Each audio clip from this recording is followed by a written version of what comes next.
నేను మరలా చెప్తున్నాను, నవంబర్లో గ్రహాంతరవాసులు మనుషులు మధ్యకు వస్తారో లేదో నాకు తెలియదు, కానీ ఖచ్చితంగా వస్తారు. నేను సేవలోకి రాకముందు నేను ఏదన్నా వాక్యం అంటే విలియమ్స్ గారి వాక్యం మాత్రమే వినేవాడిని అండి, ఎవరి వాక్యం వినేవాడిని కాదు. ఆ టైంలో ప్రశ్నోత్తరాలు అనేటువంటి కార్యక్రమం జరుగుతున్నప్పుడు ఎవరో అడిగారు ఆయన్ని, ఏలియన్స్ అనేటువంటి ఉన్నాయంటే ఒకే ఒక్క మాట దాన్ని కొట్టిపాడేశారు. ఏలియన్స్ లేవు, ఒకవేళ ఉంటే బైబిల్లో దేవుడు ఖచ్చితంగా రాదుడు కాబట్టి లేవు, దాని గురించి ఆలోచించకుండా వదిలేశారు. కానీ నేను ఆ ఏలియన్స్ను గురించినటువంటి ఆ దర్శనం నా చిన్న కాలంలోనే విన్నాను. నేను 10 years ఉన్నప్పుడే ఒక పెద్ద స్పేస్ క్రాఫ్ట్ అని నేను చూశానండి. ఆ టైంలో ఏలియన్స్ అనేటువంటిది కూడా తెలియని వయసు అది. అదే సో నవంబర్లో వస్తాయో లేదో తెలియదు కానీ ఖచ్చితంగా వస్తాయి ఏలియన్స్ భూమి మీదకి. ఎడ్వర్డ్ విలియమ్స్ గారు లాస్ట్ టైం అడిగితే ఆయన లేవని కొట్టిపాడేశారు. కానీ అంత పెద్ద దైవజనులు ఎలా చెప్తారు అని నేను చాలా బాధపడ్డాను అని ఈయన బాధపడ్డాను. ఆయన అంత పెద్ద దైవజనుడు కాబట్టి ఆ మాట చెప్పాడు, ఈయన దైవజనుడు కాబట్టి బాధపడ్డాడు. ఇప్పుడు ఆయన దైవజనుడు కాబట్టి చెప్పాడు. బైబిల్లో ఏలియన్స్ గురించి వ్రాయబడలేదు, నరులకు నివాస యోగ్యమైన భూగోళం మీద అని వ్రాయబడింది. నరులు నివసించగలిగినటువంటి ఒకే ఒక ప్లానెట్ భూమి. మరి మిగిలినటువంటి గ్రహాలన్నీ అవన్నీ దేవుని మహిమ కోసం. ఇలా పైకి చూసి చాలా రౌండ్ గా ఉన్నాయి కదా, అక్కడ కూడా మనుషులు ఉంటారేమో ఊహించుకుంటారు. బైబిల్ చెప్పలేదే. బైబిల్ చెప్పనప్పుడు మనం ఎలా దాన్ని నిర్ధారిస్తాం? పోనీ ఇప్పటి వరకు ఏ ఏలియన్ అయినా ఎవరైనా చూసారా?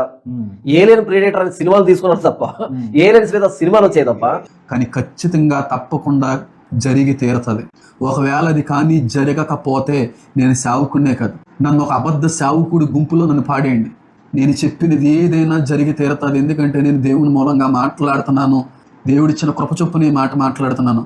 ఈ వ్యక్తిని కానీ కిరణ్ పాల్ కానీ మెచ్చుకోవాలి. ఎందుకంటే వచ్చే 6 సంవత్సరాల్లో అని ఉంటే కనుక మనం చాలా రోజులు ఎదురు చూడాల్సి వచ్చింది, మర్చిపోయే వాళ్ళం కూడా ఇది.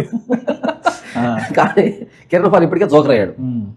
రాబోయే 6 నెలల్లో ఇన్ 6 months రికార్డ్ చేసుకోవడానికి ఓవర్ యాక్టింగ్ చేసి అడ్డంగా బుక్ అయ్యాడు. అయితే ఈ వ్యక్తి కూడా నవంబర్ అని చెప్పాడు. అలా కాకుండా 6 సంవత్సరాల తర్వాత నవంబర్ అంటే మనం అంతవరకు గుర్తు పెట్టుకోలేము, వెయిట్ చేయలేము. జనవరిలో ఫిబ్రవరిలో వచ్చింది, నవంబర్ అన్నప్పుడు నేను అది రికార్డ్ చేసి డౌన్లోడ్ చేసి పెట్టుకున్నాను. ఎందుకంటే నవంబర్ అంటే ఈ సంవత్సరం త్వరలోనే వస్తుంది, దొరుకుతాడని. ఇవన్నీ మాట్లాడిన మాట మీరు చూస్తే అవి వస్తాయో లేవో నాకైతే తెలియదు కానీ వస్తాయి. ఏంటి ఆ స్టేట్మెంట్? దర్శనం అంట అది. దర్శనం అన్నప్పుడు వస్తాయని చెప్పాలి. ప్రవక్తలు ఎప్పుడైనా చెప్పారు దర్శనం రాగానే అది జరుగుతుందో లేదో నాకు తెలియదు కానీ జరుగుతుందని చెప్పారా? యెహోవా ఒక మాట ఇచ్చాడు అంటే అది నెరవేరుతుంది అంతే. నేను దేవుని సముఖమందు నిలుచు గబ్రియేలుని, నీలాంటి మనిషిని కాదు, నేను జోకులేయట్లేదు, నేను దేవుని సముఖంలో ఉండే గబ్రియేలుని. నా మాట వినలేదు కదా, నోరు పడిపోతుంది అని చెప్పాడు. జరిగిందా? గబ్రియేలు దేవదూత ఏం చెప్పాలి వాస్తవానికి? అది జరుగుతుందో లేదో నాకు తెలియదు కానీ జరుగుతుంది అని చెప్తే అప్పుడు మనం అనొచ్చు. అసలు ఆ వ్యక్తి స్టేట్మెంట్ చూసారా? నాకు తెలిసి ఆ వ్యక్తికి మానసిక పరిస్థితి సరిగా లేదు. ఇది మాత్రమే కాదు, చాలా మాట్లాడే వ్యక్తి. ఎవరి వ్యక్తిని పట్టించుకో సైలెంట్ ఉన్నారు కానీ, హేమన్ ఏదో పేరు, ఎవరు పట్టించుకోలేదు కానీ చాలా విషయాలు చెప్పాడు వ్యక్తి. ప్రకటన గ్రంథం మీద హద్దు అప్పులు కూడా మాట్లాడాడు. ఇక్కడ ఏంటంటే సేవ మానేస్తాను అన్నాడు.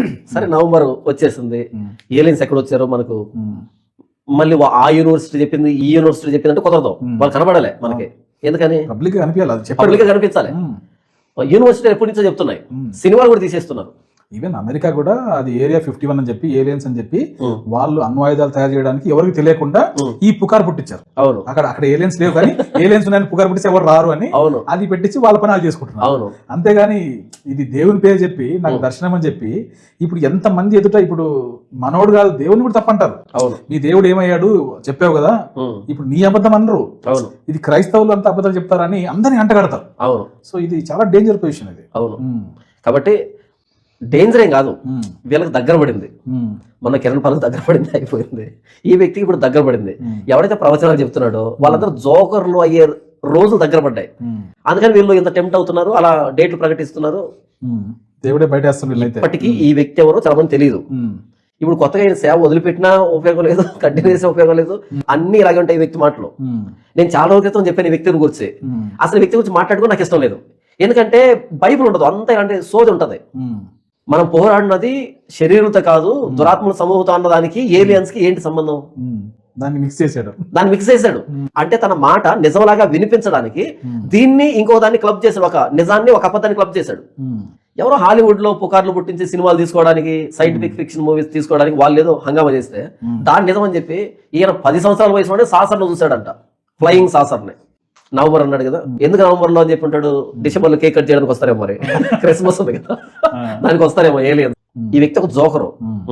ఇప్పుడు మీరు ఇది చూసారు కదా, ఈ వ్యక్తి ప్రసంగాలన్నీ ఇలాగే ఉంటాయి. ఓకే.